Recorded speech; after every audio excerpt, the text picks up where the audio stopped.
Thank you. Buenos dias. And I'm very happy to be here. I have a question for you. If you were in an emergency room and you suddenly faced a very psychotic patient who was holding a nurse hostage, what would you say to him? And then he cuts her throat. The scissors is not cutting her jugular, but her side. And he approaches you with that scissors and then puts it to your neck. What would you say? What would you do?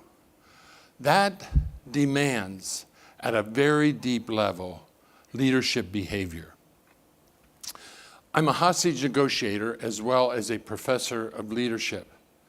And I learned in that one incident early in the 70s what leadership really means. Leading yourself, and you talked about this idea of being calm, being able to manage your own self. Leading others, influencing others, and ultimately leading organizations. And the point about this story is that I faced a man named Sam who was determined to kill as many people as he could. He did not respond to anything I said until I asked one question. Sam, how do you want your children to remember you? And he responded by saying, don't talk about my kids or I'll kill you instantly. Don't ever bring up my kids. I'm going to kill them too. Bring them here and I'll kill them also. I want to kill as many people as I can. Was this a good response? In fact, yes, because it was the first time he responded to a question or a statement that I made. Daring myself, I came back again. Sam, we have to talk about your kids. How do you want them to remember you? And at this point, he had the scissors to my throat. My hands are around his arms. I'm looking in his eyes, rage, hatred, fear, all the emotions you can imagine just seeking to come out.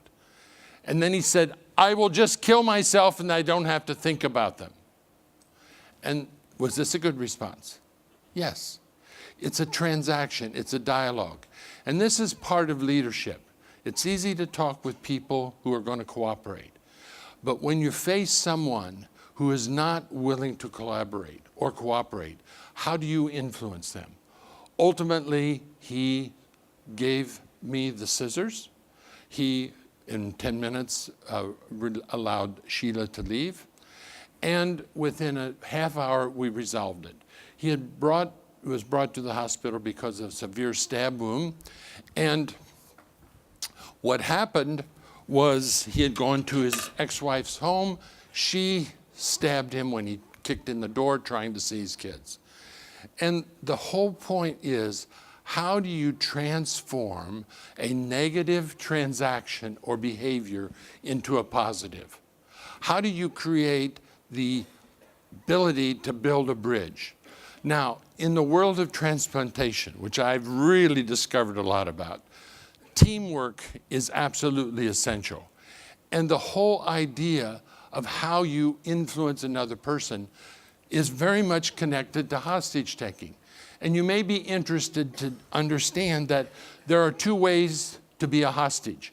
You can be a physical hostage or you can be a psychological hostage, meaning that you are held by another person psychologically, a boss, a colleague, a team member, someone in your work environment, or in personal life, spouses, children, etc. Or even more, be a hostage to yourself by your own emotions, shame, guilt, fear, feeling incompetent, etc. So what we do in physical hostage taking, we can also use in psychological hostage taking. Now here's what we know. Hostage takers do three basic things. One, they have to form a bond to somebody they don't necessarily like. Hostage takers are not someone you want to invite home for dinner, right? Or they're not someone you introduce your family to. But you still have to create a bond with them. You don't have to like someone to create a bond. Secondly, you have to dialogue. You have to understand what is motivating this, and it's always going to be loss. You in the world of transplantation also need to understand that you are facing grief at some of the deepest levels people can feel it. Loss is there, even anticipated loss. This is the source of most motivation, and certainly in hostage situations. Thirdly, you then start the concession-making process. You move the mindset from the focus on pain or loss to benefit. Hostage negotiators sell hope. They sell a future.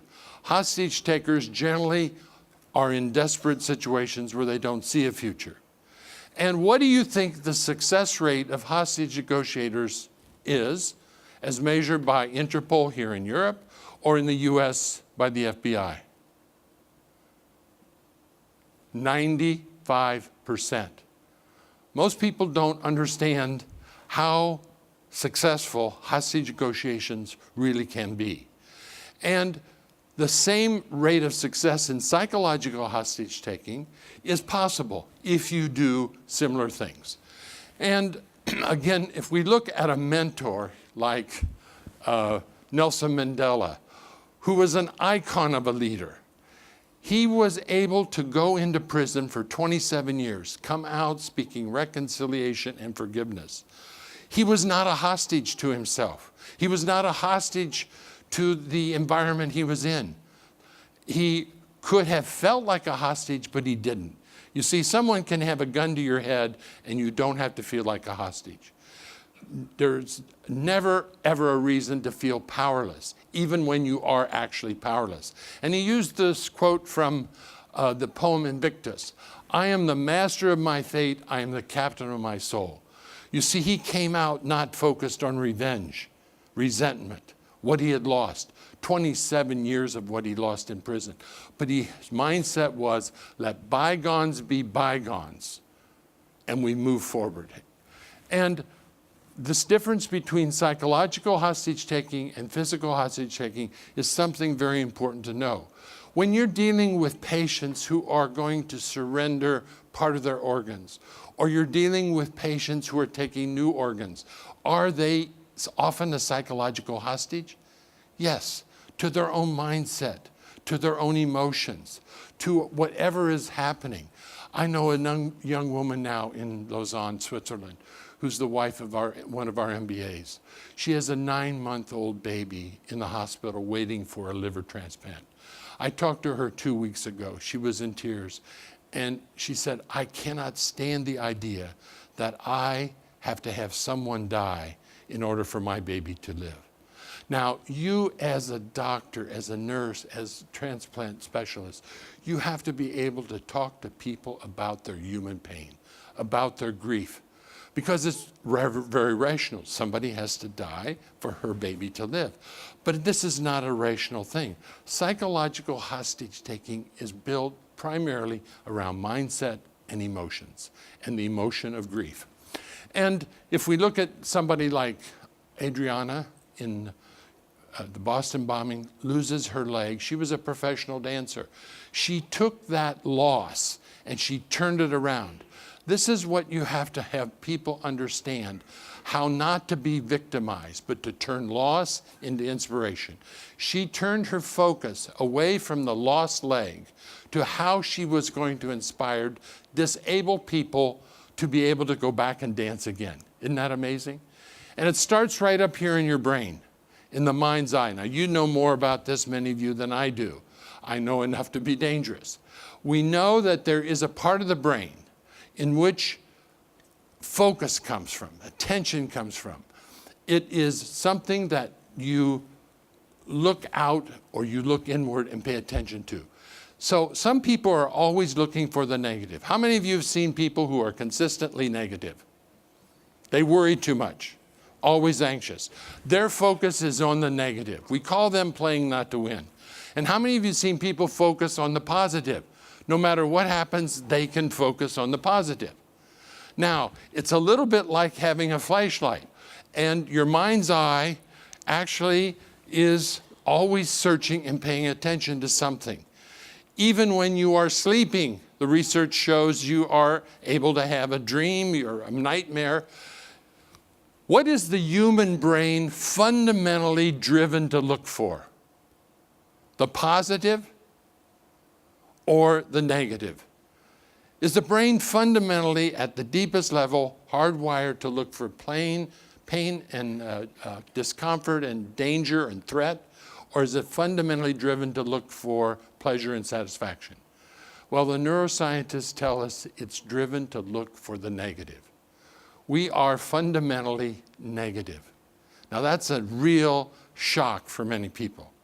Because if you stay in that state, and by the way, you see on the upper side the word state, if you stay in that state, in that focus, you're going to have two very negative things happen. One is you're probably going to die prematurely, because we clearly know negative states produce and contribute to disease and illness. And you're going to make others miserable while you're waiting to die. Now, the point is you have to learn how to be able to shine this focus on the positive. A little bit like what you said, Dory, that no matter when somebody asks you how you feel, you have to be able to say authentically that you are in a positive state. Leaders must be in positive states. They must use positive focus. You cannot possibly lead effectively from a negative state. And the state is the state of being. When you're in a mood, it's a state. When you're angry, when you're inspired, whatever it is, leaders must be able to change their state, and no matter what happens, be able to get into the right focus. Now, what does it mean then to play to win? It means that you're willing to put effort into doing and learning something. You see, we've made a big mistake. We've overemphasized success. And for many people who are so focused on success, what happens is they develop a fear of failure. To be a really high-performing leader, you have to be willing to fail.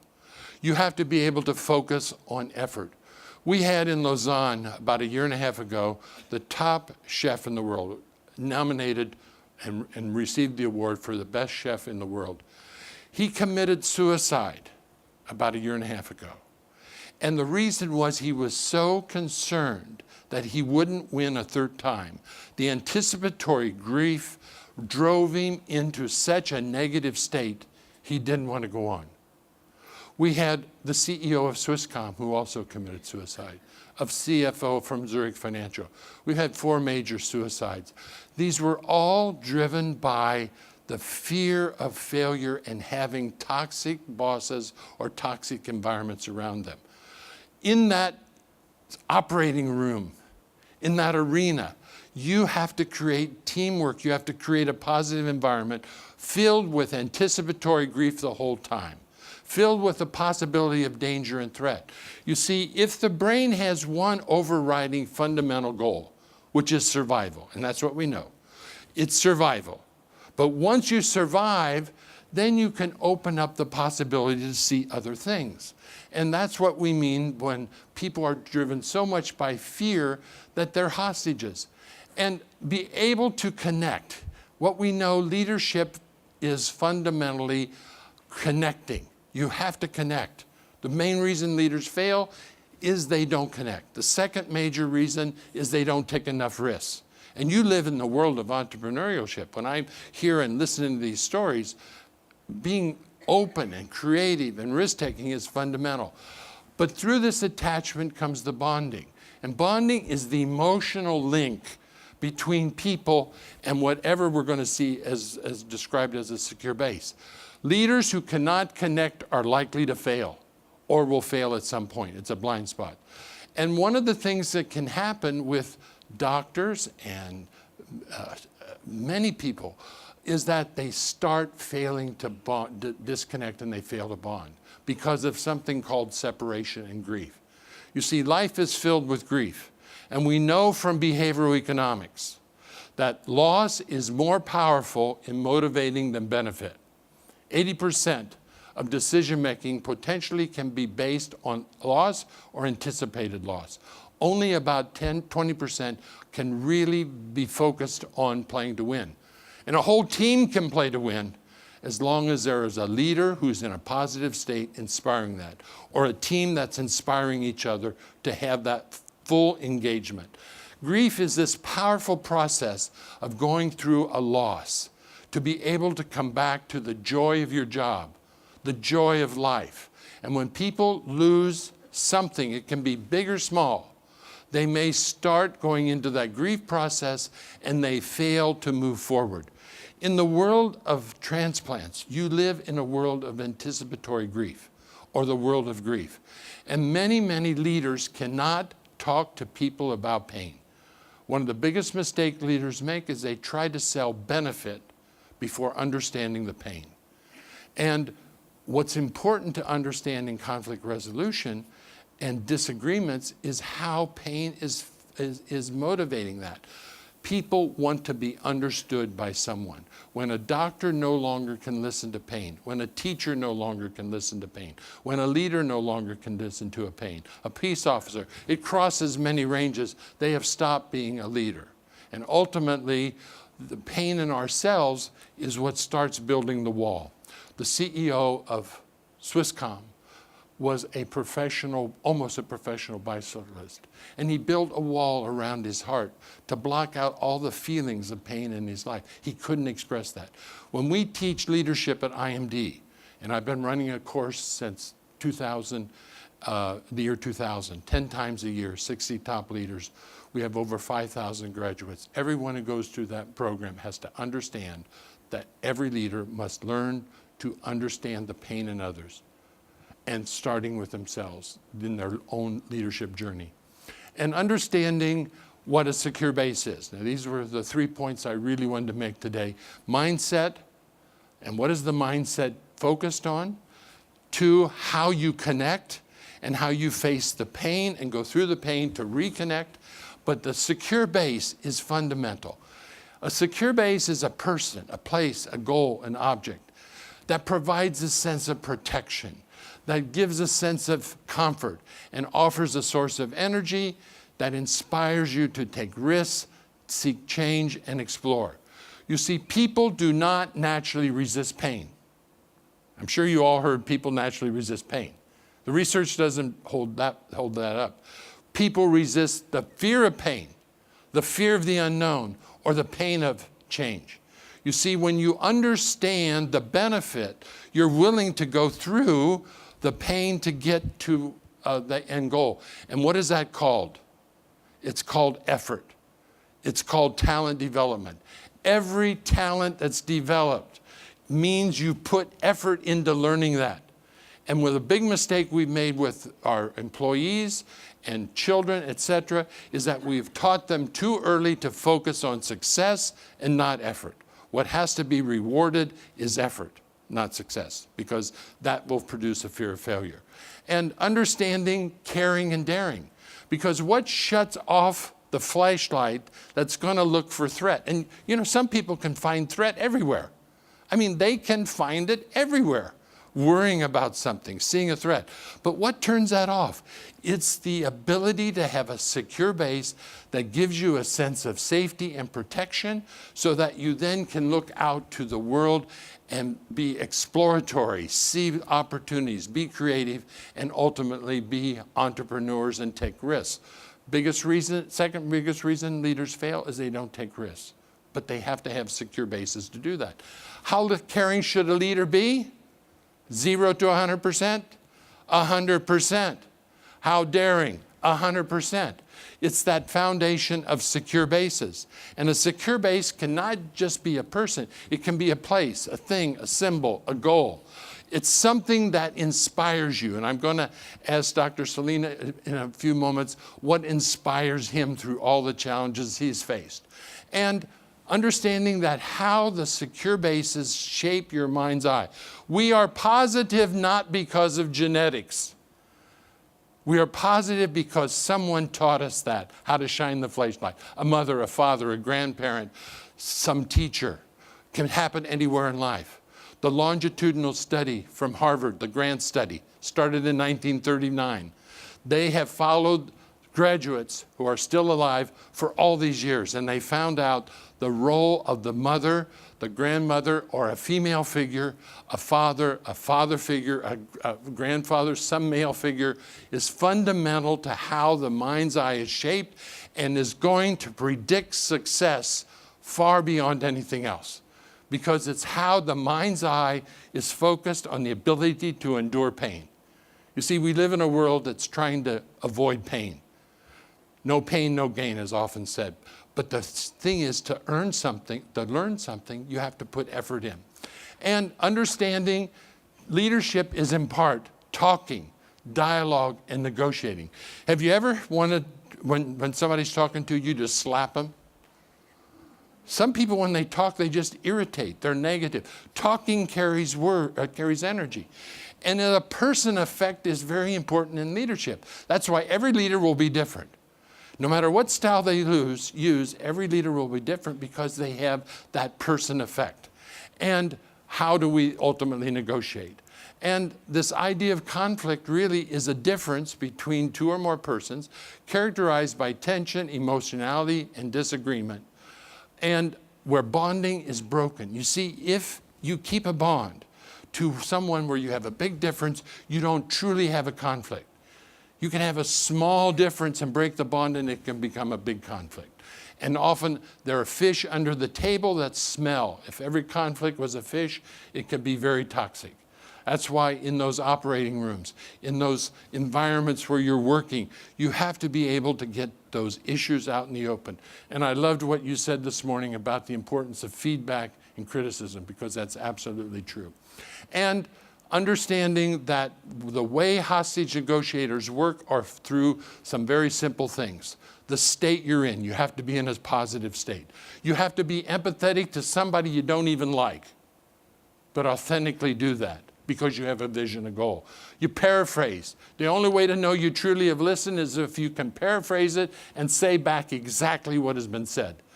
Outcome, focus on that. Questions, you might be surprised that hostage negotiators get this 95% success rate, not by telling the hostage taker to come out, but by giving them choice. Choice, choice, choice. Every time you make a choice, you feel your power. Going for concessions, rewarding, and making them. And understanding really that 5 things have to happen as a leader. Number 1, inspiring. If you're not inspiring, don't call yourself a leader. Driving change. If you're not driving change, you're not really leading. Building teams, building talent, mentoring, as you talked about. This bringing the elevator up, as Kevin Spacey and Jack Lemmon said, how do we help develop talent? Looking for talent. Building high-performing teams. And the real secret, ultimately, is building a high-performing culture where leadership behavior becomes a habit. And understanding that leading self, leading others, and leading organizations. And if any of you want more information, you can always go to my website. And understanding this quote that I want to leave with you about leadership. Do not go where the path may lead, but go instead where there is no path, and leave a trail. You see, leadership starts in childhood. One of the most important jobs we all have is helping our children develop leadership as youth, young adults, and adolescents throughout life. Thank you very much.